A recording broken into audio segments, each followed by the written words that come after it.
अस्सलाम वालेकुम।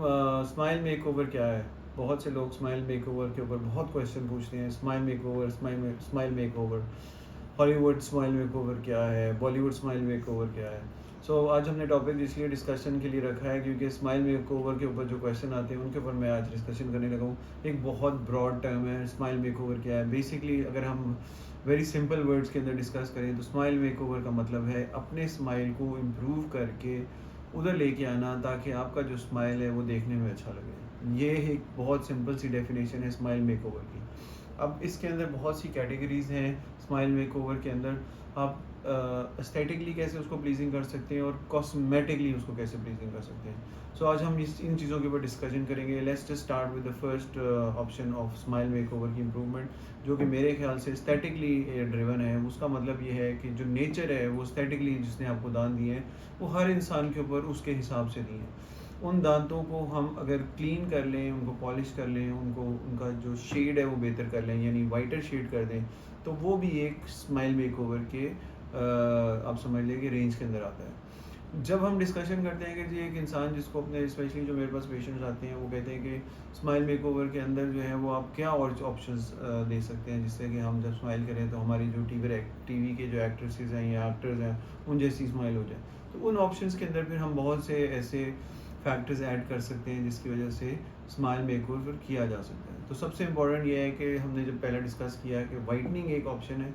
सेकंड जो है, जो वो लोग जिनके दांत बिल्कुल आप समझ लीजिए कि उनको सिर्फ अपने शेड और अपनी शेप दांतों की पसंद नहीं है, या डॉक्टर जब देखता है, जब अगर आपका जो पेशेंट है जब आपके पास डिस्कशन के लिए आता है, जब अपॉइंटमेंट लेता है और वो आपको कहता है कि मुझे क्या चीज़ ऐसी चाहिए जिससे मेरा स्माइल इम्प्रूव हो सकती है, तो मैं सबसे पहले उनके स्माइल एनालिसिस करता हूँ। हम ये एनालिसिस जो है वो क्लिनिकली भी करते हैं और डिजिटली भी करते हैं।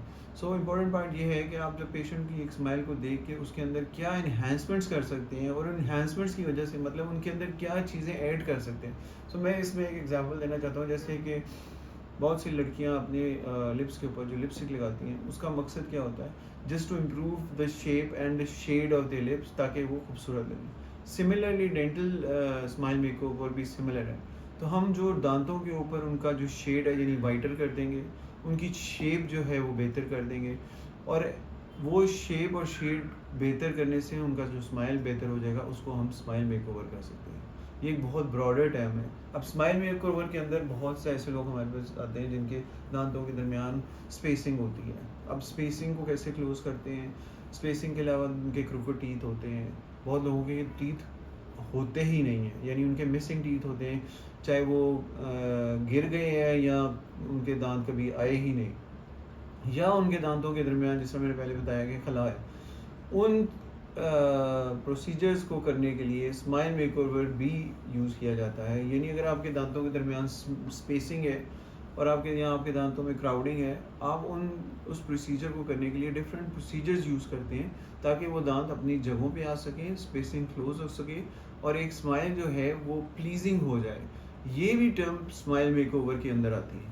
और जब आपके दांत अलाइंड हो जाते हैं, जैसा कि मैंने पहली बहुत सी वीडियोस में भी बताया है कि जब आपके दांत अलाइंड हो जाते हैं तो हम उनको फर्दर बेहतर कर सकते हैं, जिसको हम कॉस्मेटिक डेंटिस्ट्री कह रहे हैं, जिसके अंदर आते हैं वेनियर्स। वेनियर्स क्या करते हैं? आपका शेप और आपके दांतों का शेड परमानेंटली चेंज कर देते हैं। ये भी एक समझ लीजिए कि ये टर्म है जो स्माइल मेकओवर में यूज़ की जाती है। अब हम एक और चीज़ भी स्माइल मेकओवर में कर सकते हैं। जैसे बहुत से लोग जब at the time of birth उनके जो हमारे पास के पेशेंट्स आते हैं उनके दांतों के ऊपर परमानेंट स्टेन्स होते हैं। इसमें एक टर्म यूज़ होती है फ्लोरोसिस। फ्लोरोसिस क्या है? बेसिकली जो दांतों के अंदर नमकियात हैं, ये बहुत सॉल्टी एरियाज़ में आपकी पैदाइश हुई है और आप बचपन में वहाँ रहे हैं, फ्रॉम 1 साल से लेके 10 साल तक आपकी वहीं पे हुई है और आपने खारा पानी पिया, तो आपके दांतों के अंदर ये सॉल्टी वाटर की वजह से आपके दांतों का शेड बदल जाता है, तो उसको फ्लोरोसिस कहते हैं। उस फ्लोरोसिस के स्टेन को छुपाने के लिए, उसका शेड जो परमानेंट होता है उसको छुपाने के लिए हम डेंटल वेनियर्स करते हैं, और जब वो उससे आपके दांतों के ऊपर खूबसूरती आती है, वो भी एक टर्म है स्माइल मेकओवर, यानी आपके स्माइल को बेहतर करने की।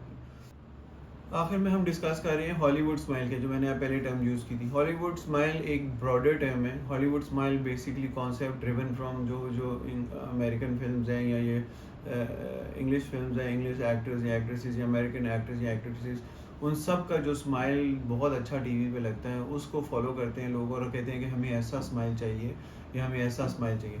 उस स्माइल को हम कॉपी करके किसी के ऊपर लगा सकते हैं, ये क्वेश्चन जो है बड़ा एक कंट्रोवर्शियल है। और किसी का स्माइल किसी पे आप नहीं लगा सकते, क्योंकि खुदा ने जो नेचर ने जो आपको ब्यूटी दी है वो आपके दांतों की, वो आपके फेस के हिसाब से है। So everyone has a unique tooth, unique आपके दांत हैं, यूनिक आपके ऊपर अच्छे लगेंगे। सो ये हॉलीवुड स्माइल आपके ऊपर आपके लिए इस्तेमाल हो सकता है, नेचर को बीच में रखते हुए। डिजिटल स्माइल मेकओवर जो है वो इसी चीज़ के अंदर बना है कि जो खुदा ने आपको दांतों के हिसाब से चीज़ें दी हैं, हम उसके अंदर रह के आपके दांतों को बेहतर बना सकते हैं। और हर इंडिविजुअल का जो स्माइल मेकओवर है वो डिफरेंट है। सो इसलिए मैं आज का टॉपिक आपके सामने रखा था। सो इंशाल्लाह if you have any questions you can always contact me about the smile makeover and all the things which we can offer in smile makeover. So thank you.